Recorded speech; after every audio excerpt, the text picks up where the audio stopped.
اللهم صل على سيدنا محمد يا رب صل وسلم دائما أبدا على حبيبي.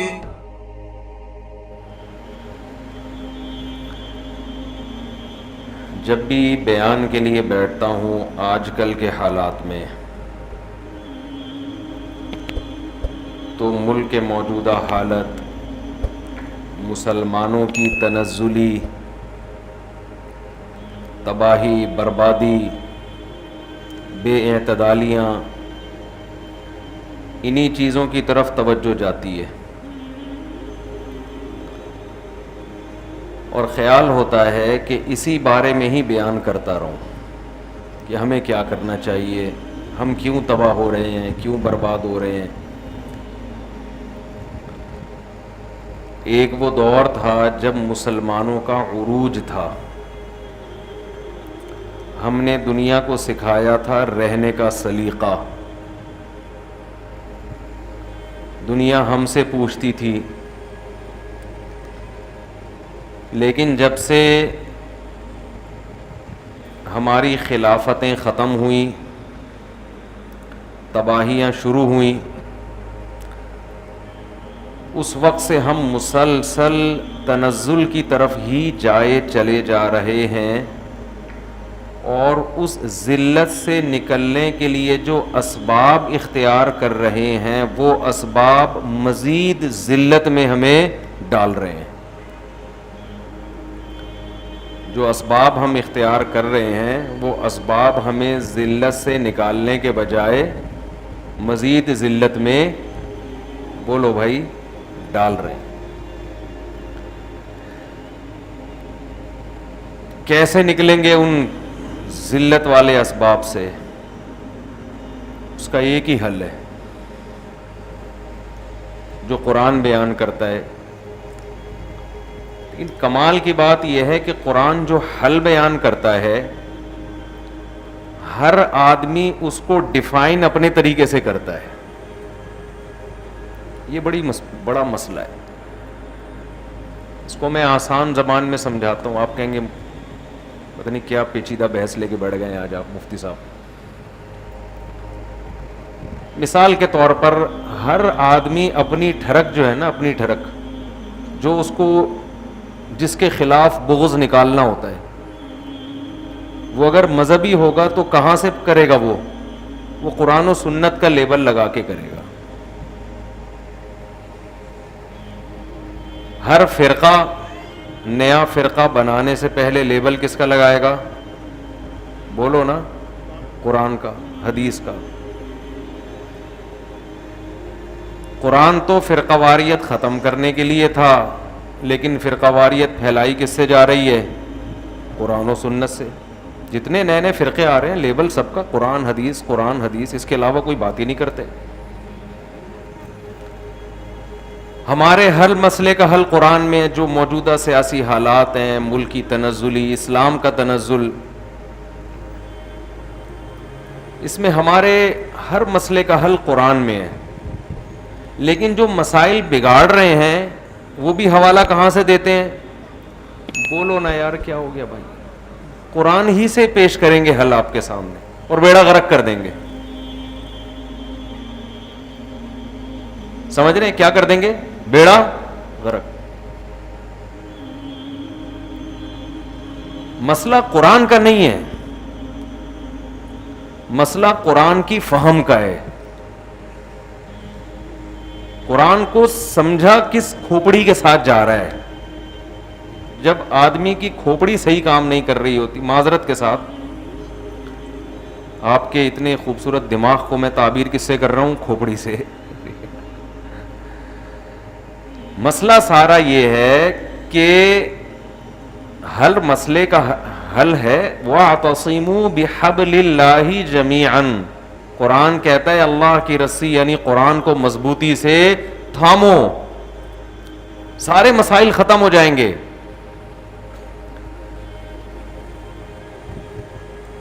لیکن ہر آدمی آپ کو تباہ کرنے کے لیے بھی حوالے کس کے پیش کرے گا؟ قرآن کی آیتوں کے. مثال کے طور پر قرآن کہتا ہے اگر تم متقی ہو، پرہیزگار ہو، تو اللہ تمہارے ساتھ ہے میدان جنگ میں. جہاد کے میدان میں تمہاری مدد کس شرط کے ساتھ ہوگی؟ اگر تمہارے اندر تقوی ہے. آپ نے اس آیت کو پڑھا، آپ نے اس آیت کو سنا، آپ نے کہا میدان جنگ میں اترنے کے لیے ایٹم بم کی ضرورت، بولو نا یار، بولو بھائی خدا کا واسطہ، نہیں ہے. میزائل بنانے کی ضرورت نہیں ہے. اللہ ہمارے ساتھ ہے. ان کنتم مومنین، اگر تمہارا ایمان اللہ پہ مضبوط ہے. آپ نے اس آیت کو پڑھا، لوگوں کے ایمان کو مضبوط کیا، 4 مہینے بھی لگوا دیے، 40 دن روزے رکھوا دیے، چلے کروا دیے ان کے، صبح شام کی تسبیحات، اللہ پہ اعتماد اور توکل کے ساتھ فوج کو میدان میں اتارا، اور بیڑا غرق تو آپ لوگ کر لو نا یار. یہاں تک میں نے بیڑا غرق کر لیا، غرق کا لفظ آپ لوگ بول لو، اور فوج کا بیڑا کیا ہو جائے گا؟ غرق. اب آپ کہہ رہے ہو یار یہ اب دینداروں کے ساتھ ہو کیا رہا ہے؟ خوب سمجھو. پہلا تو یہ کہ آیت کا استعمال کیا ہوا ہے، بولو نا، صحیح استعمال ہوا ہے؟ بھئی غلط استعمال کی آیت کو، یہ مطلب نہیں ہے آیت کا. اتنا بھی ہوتا نا کافی تھا. آج جو ہم دیندار لوگ، میں بھی شاید شامل ہوں گا اس میں، اوور آل ایک ہم لوگوں میں ایک مسئلہ کھڑا ہو گیا ہمارے ساتھ جو دیندار کہلاتے ہیں. اتنا بھی ہوتا نا کافی تھا کہ قرآن کی آیت کا غلط استعمال ہوا، فوج کو میدان میں اتارا اور بغیر اسلحہ کے، بغیر ٹریننگ کے مروا دیا، بیڑا غرق ہو گیا. چلو بھائی ندامت ہو گئی، یار ہم سے کہیں غلطی ہوئی ہے قرآن کو سمجھنے میں. نا نا نا نا نا نا. اس شکست کو نام کیا دیا جائے گا؟ فتح عظیم کا. نہیں آئی بات سمجھ میں؟ شکست ہو گئی، برباد ہو گئے. عقل مند لوگ کہہ رہے ہیں یار کہیں ہم سے فالٹ ہوا ہے قرآن کو سمجھنے میں، شکست ہو گئی ہے، مر گئے، بھاگ گئے. کہہ رہے شکست کہاں ہوئی ہے؟ اتنے لوگوں کو شہادت کا مرتبہ مل گیا. اللہ نیک لوگوں کو شہادت دیا کرتا ہے، اور آزمائشیں آئیں، ملک کے حالات کا بیڑا غرق ہو گیا. یہ تو کامیاب ہونے کی علامت ہے. یہ اگلا اسٹیپ ہے جو کون کر رہا ہے؟ یہ بھی نیک لوگ کر رہے ہیں، جو کیا کہلاتے ہیں؟ نیک. میں سمجھا پا رہا ہوں اپنی بات؟ میرا خیال ہے نہیں آ رہی بات سمجھ. اپنی غلطیوں پہ لیبل قرآن و سنت کا، اور اس سے بڑا جرم یہ کہ جب اس کی سزا ملتی ہے، اس سزا اور عذاب اور شکست پہ لیبل کس کا؟ فتح اور کامیابی کا. یہ پوری قوم کی بدحالی، الا ماشاءاللہ عقل مند لوگوں کے علاوہ، پوری قوم من حیث القوم اس ٹریک پر چل رہی ہے. اب آپ مجھے بتاؤ، کوئی عقل مند جو اس آیت کی یہ تفسیر کرے کہ اگر تم مومن ہو، اگر تم متقی ہو، اللہ تمہارے ساتھ ہے، اس کا مفہوم یہ بیان کر رہا ہے کہ اس کا مطلب یہ ہے کہ میدان جنگ میں لڑنے کے لیے ٹریننگ کی، تیاری کی، بم کی، میزائل کی بالکل بھی ضرورت نہیں ہے. یہ قرآن کو غلط بیان کر رہا ہے کہ نہیں کر رہا؟ 100% غلط بیان کر رہا ہے. صحیح بیان کیا ہوگا؟ صحیح بیان یہ ہوگا کہ بھئی ایمان میں اور تقوی میں جیسے گناہوں سے بچنا لازم ہے، ایسے ہی کامیابی کے وہ اسباب جو اللہ نے دنیا میں رکھے ہیں، وہ اسباب اختیار کرنا اسی تقوی میں داخل ہے. خدا نے آج تک اس قوم کی حالت نہیں بدلی. نہ ہو آپ جس کو اپنی حالت کے، نہ ہو جس کو خیال آپ اپنی حالت کے بدلنے کا. تو اللہ نے دار الاسباب ہے یہ. حضرت مولانا اشرف علی تھانوی رحمہ اللہ تعالی بہت بڑے مفکر گزرے اس امت کے، بہت بڑے مفکر. میں بہت حیران ہوتا تھا کہ نبی صلی اللہ علیہ وسلم نے مکہ میں 13 سال جہاد نہیں کیا. 13 سال کیا کیا ہے؟ صبر صبر صبر. ایسا ہی ہے نا؟ آپ لوگ تھوڑا جوش سے سنیں گے نا تو مجھے ذرا بولنے میں مزہ آئے گا. صبر کیا نا 13 سال تک. مارے کھائیں حضرت بلال حبشی رضی اللہ تعالی عنہ کو گرم ریت پہ لٹایا گیا. خباب ابن ارت رضی اللہ تعالی عنہ آئے رسول اللہ صلی اللہ علیہ وسلم کے پاس. ان کا مالک ان کو گرم کوئلوں پہ لٹاتا تھا. ان کی پیپ اور خون سے وہ کوئلے بجھتے تھے، کھڈے پڑ گئے تھے کمر کے اندر. حضرت خباب ابن ارت نبی کے پاس آئے، عرض کیا یا رسول اللہ الا تستنصر لنا، آپ اللہ سے ہمارے لیے مدد طلب کیوں نہیں کرتے؟ کس قدر مشکلات میں ہیں ہم. آپ نے فرمایا اللہ عن قریب مدد کرے گا، اور ایسی مدد آئے گی صنعاء سے حضر موت تک ایک عورت زیورات سے آراستہ ہو کر چلے گی، اسے کسی ڈاکو کا خوف نہیں ہوگا. ایسی مدد آئے گی. وَلَكِنَّكُمْ تَسْتَعْجِلُونَ، لیکن تم جلدی کر رہے ہو، مدد آنے میں ٹائم لگے گا.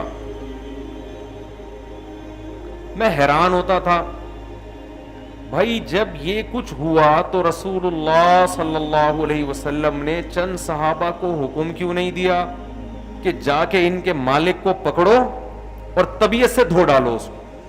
ہمیں کوئی ہمارا ملازم یا خادم آ کے بتائے میرے ساتھ یہ ظلم ہو رہا ہے، ہم اس کو صبر کا مشورہ دیں گے یا ہم جا کے انتقام لیں گے؟ بولو نا بھائی، انتقام لیں گے. بھائی جاؤ یار، ایسی کی تیسی، میں آ رہا ہوں اپنا قبیلہ لے کے. اتنا بھی نہیں ہوتا بھائی، بہت ہو گیا یار. ٹھیک ہے 2 تھپڑ کسی نے لگا دیا، یہ چلتا ہے. یہ کیا کر دیا؟ نبی کیا کہہ رہے ہیں؟ بولو صبر. 13 سال تک صبر صبر صبر، یہاں تک کہ جب آپ کو یہ خطرہ ہوا کہ آپ ہی کو قتل کر دیا جائے گا. بھائی نبی کو تو اللہ پہ توکل ہونا چاہیے تھا کہ مجھے کوئی قتل نہیں کر سکتا. آپ ہجرت کیوں کر رہے ہیں مدینہ کی طرف؟ حضرت ابو بکر کو لے کے آپ صلی اللہ علیہ وسلم مدینہ کی طرف ہجرت کرتے ہیں. اچھا چلو اللہ کے حکم سے مدینہ کی طرف ہجرت کر لی، تو بھائی ہجرت کے لیے جو مدینہ کا راستہ ہے وہ سیدھا اختیار کیا جائے. لمبا چکر کاٹ کے کیوں جا رہے ہیں کہ دشمن کو یہ لگے کہ اس طرف جا رہے ہیں لیکن حقیقت میں آپ اس طرف جا رہے ہیں. کتنی تدبیریں اختیار کی جا رہی ہیں نا اپنی جان کو بچانے کی. پھر مدینہ منورہ پہنچنے کے بعد 10 سال کے بعد جا کے آپ صلی اللہ علیہ وسلم نے مکہ مکرمہ پہ حملہ کیا ہے. میں حیران ہوتا تھا کہ بھئی یہ کیا وجہ ہے. ہم سنتے تھے بھئی اصل میں صحابہ کا ایمان بنایا جا رہا تھا، ان کی ٹریننگ کی جا رہی تھی، لڑائی سے پہلے ان کو تیار کیا جا رہا تھا، ایمان بنایا جا رہا تھا. ہم سوچتے تھے یار صحابہ تو جس دن ایمان لاتے تھے اسی وقت ان کے ایمان کا لیول بہت اونچا. حضرت خباب ابن ارت، ان کا ایمان کا کتنا اونچا لیول ہوگا کہ گرم کوئلوں پہ لٹایا جا رہا ہے مگر ایمان سے پیچھے نہیں ہٹ رہے. حضرت بلال کا کتنا اونچا ایمان ہوگا کہ گرم ریت پہ لٹا کے سینے پہ پتھر رکھے جا رہے ہیں مگر اس وقت بھی احد احد کا نعرہ لگا رہے ہیں. ایسی کریم، ایسی جماعت دنیا میں کسی کو مل سکتی ہے؟ اس کے باوجود آپ صلی اللہ علیہ وسلم 13 سال صبر کے علاوہ کوئی اور تلقین نہیں کر رہے. میں بڑا حیران ہوتا تھا. مولانا اشرف علی تھانوی رحمۃ اللہ علیہ کے ایک ملفوظ نے یہ خدا ہمیشہ کے لیے حل کر دیا. فرمایا طاقت نہیں تھی لڑنے کی. اس کا جواب کیا دیا انہوں نے؟ بولو بھائی، طاقت نہیں. جب نہیں تھی تو صبر کیا, جب آ گئی تو لڑ لیا. 2 اور 2 4 کی طرح مسئلہ ہو گیا کہ نہیں ہو گیا؟ آج دین کو اتنا پیچیدہ بنایا ہوا ہے, اتنا مشکل بنایا ہوا ہے. اسلام کیا کہتا ہے اس بارے میں؟ لوگ پوچھتے ہیں اسلام کیا کہتا ہے. بھائی اسلام کہتا ہے جو گراؤنڈ ریئلٹی ہے اس کو دیکھ کے فیصلہ کر لو. اسلام وہی کہتا ہے جو گورا کہتا ہے. سمجھ میں آ رہی ہے نا بات؟ امریکہ پالیسیاں بناتا ہے گراؤنڈ ریئلٹی کو دیکھ کر بناتا ہے نا. کیا ہو گیا بھائی؟ پاکستان میں آیا, اس کا خیال گراؤنڈ ریئلٹی یہ کہہ رہی تھی تھوڑے سے لوگ ہیں ہم قبضہ کر لیں گے. آ کے اس نے جب 20 سال گھاس کھائی تو گراؤنڈ ریئلٹی یہ کہہ رہی تھی بھائی یہاں سے پتلی گلی سے نکل لو, جوش میں آنے کی ضرورت نہیں ہے. اس نے عافیت سمجھی, پتلی گلی سے نکل لیا. مسلمان گراؤنڈ ریئلٹی کو دیکھ کر بولو نہیں چلتا, کسی کام میں نہیں چل رہا یار. ایک کام ایسا ہو جو گراؤنڈ ریئلٹی کو دیکھ کے چل رہا ہو. ہر کام خوابوں پہ, بشارتوں پہ, بزرگوں کے ارشادات پہ, حضرت جی نے فرمایا تو کچھ نہ کچھ ہوگا. حضرت جی کی سٹیٹمنٹ تھی, حضرت دامت برکاتہم نے فرما دیا میڈیکل سائنس کا شعبہ ہے حضرت جی سے پوچھ رہا ہے, سیاست کا شعبہ ہے مولانا صاحب سے پوچھ رہا ہے, بیوروکریسی کے معاملات ہیں پوچھ کس سے رہا ہے, وکیل سے پوچھ رہا ہے, عدالت کی باتیں بیوروکریٹ سے پوچھ رہا ہے, قانون کی باتیں قانون دان سے پوچھنے کے بجائے مسجد کے مولوی صاحب سے پوچھ رہا ہے, فتویٰ لے رہا ہے ڈاکٹر سے طلاق کا, انجینئر سے. وہ کہتے ہیں نا بنے کیوں کر جو ہو سب کار الٹا, ہم الٹے بات الٹی یار الٹا. مہتاب رائے جو ہے نا, مہتاب رائے ایک شاعر گزرا ہے, کہہ رہے میرے نام میں مہ کو الٹو تو ہم کو الٹو تو مہ بنتا ہے, بات کو الٹو تو تاب بنتی ہے, یار کو الٹو تو رائے.